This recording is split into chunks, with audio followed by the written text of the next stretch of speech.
6개월 전 남편이 사라졌습니다. 놀랍게도 남편은 한 달 전 퇴직금을 받고 퇴사를 한 상태였습니다. 아니, 이게 말이 되나요?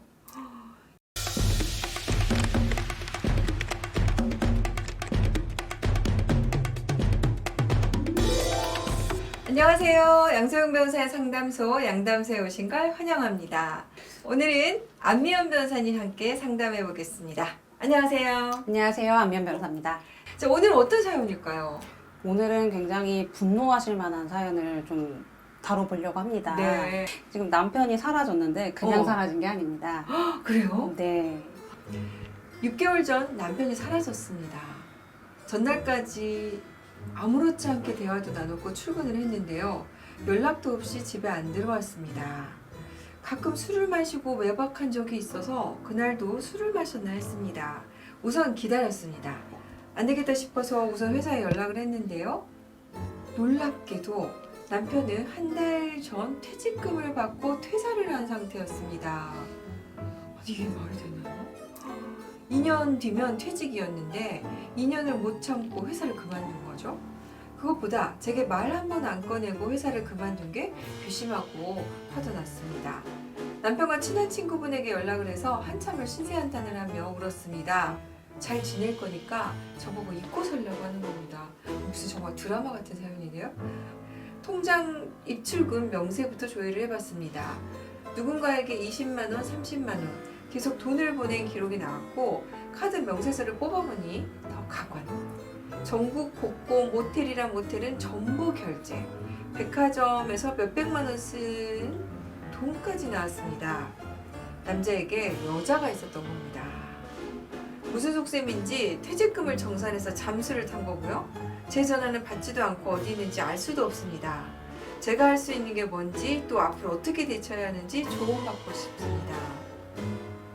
아, 정말 기가 막힌 사연이군요. 네. 퇴직금을 가지고 사라졌어요.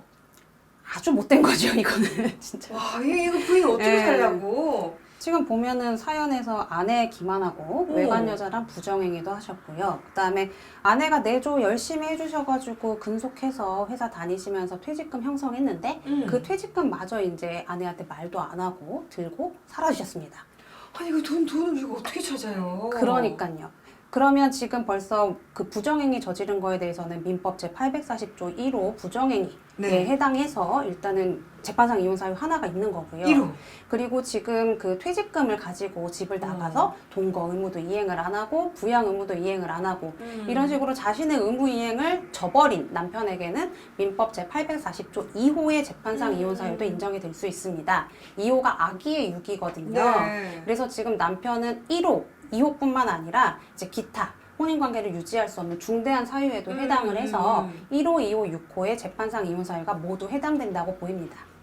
아니, 이게 왜 우리 범죄 중에서도 네. 이게 우발적인 범죄가 있고 계획된 범죄가 있잖아요. 그 계획된 범죄는 가중처벌해야죠. 가중처벌하고 더 재질이 나쁘다고 보는 거 아닙니까? 근데 일단 생활비를 받을 수 있는 방법은 그나마 이제 두 가지인데 지금 사연에 아직 미성년 자녀가 있는지 여부가 나오진 않아서 네, 자녀 얘기는 없어요. 이혼 소송을 하게 되면은 이제 그 임시에 사전 처분으로 해서 자녀에 대한 양육비를 이제 생활비 쪽으로 보조를 받을 수가 있겠지만 이혼 소송이 아니라 다른 방법을 좀 생각을 해보자면 부양료 청구 소송을 하는 방법도 고민을 해볼 수는 있을 것 같아요. 전에. 네. 부양료 청구 소송은 이혼을 전제로 하지 않기 때문에 이혼 소송을 선택하지 않고도 할 수 있는 소송의 방법입니다. 네. 근데 지금 남편이 어차피 좀 사라지셨잖아요. 그럼 남편을 불러내야 되잖아요. 음. 그러기 위해서라도 일단 소송을 제기를 해서 남편을 수소문하는 것도 좀 필요는 해 보여요. 네.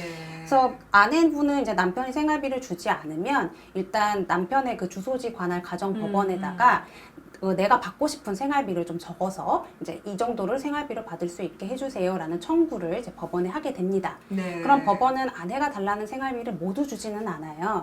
법원은 이제 두 분의 소득이라던가 실제 지출되는 비용, 그다음에 이제 생활 규모 등등 여러 가지 사정을 봐서 적정 금액을 정하고 그 판결을 내리는데 그때 판결 내용은 이제 남편은 매월 언제 그 혼인 관계가 해소될 때까지 이제 이 돈을 아내에게 지급하라. 라는 네. 이제 명령을 내려줍니다. 근데 그 심판이 나왔는데 남편이 이 부분을 어겼다라고 하면 아내는 남편의 재산 중에 좀 그래도 알고 있는 부분에 있어서 뭐 압류를 한다던가 추심을 한다던가 하는 강제집행도 가능하고요.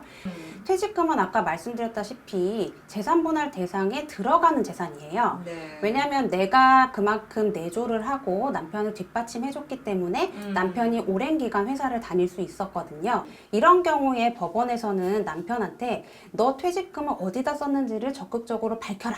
없다고 하면. 라는 명령을 내립니다. 그래서 남편이 만약에 이 돈을 우리 부부 공동생활을 위해서 쓰고 없어요. 뭐 생활비로 썼어요, 양육비로 썼어요를 제대로 다 입증하지 못하면 법원에서는 이 없어진 퇴직금도 있는 것으로 보고 재산 분할을 해줍니다. 네. 그렇기 때문에 아내는 남편이 퇴직금을 다 쓰고 없다 하더라도 재산 분할 판결에서는 그 퇴직금이 있는 걸로 판결을 받을 수가 있는 거죠. 지금 그 20만 원, 30만 원 계속 그 상간녀라고 추정되는 사람에게 빠져나간 돈이 있어요. 네, 백화점에서 몇백만 원 쓴 거. 이거 재산 분할에 반영시킬 수 있습니까? 이렇게 상간녀와 상당한 재산을 써서 소비해버린 남편의 경우 기여도를 아예 낮춰버리는 판결도 있었어요. 네. 그래서 1심에서는 아내의 기여도가 20%에 불과했었는데 2심에서는 아내의 기여도가 이런 남편의 잘못 때문에 35%까지 상향이 됐습니다. 사실 그게 우리가 굉장히 필요한 내용이었는데 네, 맞습니다. 법원의 네. 태도가 변경이 된 게 정말 반가운 뉴스네요. 네, 그래서 지금 서울고등법원에서는 계속 이런 부분에 있어서 제대로 이제 부정행위가 개입된 사건에는 이 돈을 어디다 썼는지, 상간녀한테 어떻게 돈이 흘러갔고 이 돈의 규모가 얼마인지를 밝히도록 성명을 좀 적극적으로 하고 있습니다. 네. 이혼 소송을 원치 않는 경우에도 할 수 있는 방법이 있는데요. 법원에 부부의 동거에 관한 처분을 내려달라는 신청을 할 수가 있어요. 지금 우리 부부가 만약에 동거에 있어서 협의를 해서 정하는 게 원칙인데 그 협의가 되지 않는 경우에는 법원에 청구를 해서 동거의 장소를 정해달라고 할 수가 있거든요. 네. 그래서 아내분은 그 상대방 주소지 관할 법원에 이 동거에 관한 처분을 해주세요라는 청구를 하시고 그 법원에서 어디서 살아라 이렇게 명령을 내려줍니다. 이제 뭐 아내의 거주지에서 같이 살라고 하거나 아니면은 뭐 제3의 거주지를 정해줄 수도 있어요.